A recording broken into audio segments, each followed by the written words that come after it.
पहिली बैल मी लहान होतो, एक घरच्या गाईचा वासरू होता आमच्या, आणि त्याच्यानंतर मी सातारा भागामध्ये लग्नाला गेलो. माझ्या सोसायटीमध्ये काकडे मामा होता.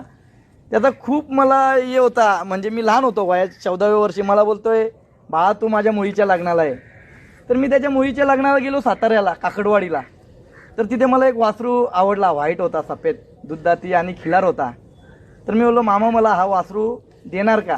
मग मामांच्या ते घरचेच गायचं होतं. मग मामा बोलले, अरे तुझाच आहे, तुझा घेऊन. मी बोललो, मामा काहीतरी पैसे घ्या. मग ते एक पैसे तर घेतले नाही त्यांनी, पण मी त्याला 15,000 रुपये दिले. मी 14व्या वर्षी तो वासरू विकत घेतला. विकत म्हणजे प्रेमाने, त्यांच्या आशीर्वादाने. मला छंद चालू करायचा होता. तुम्हाला सांगितलं छंद का चालू करायचा होता मला. छंद का जेणेकरून लहानपणापासून छंद होता, पण आमचे बैल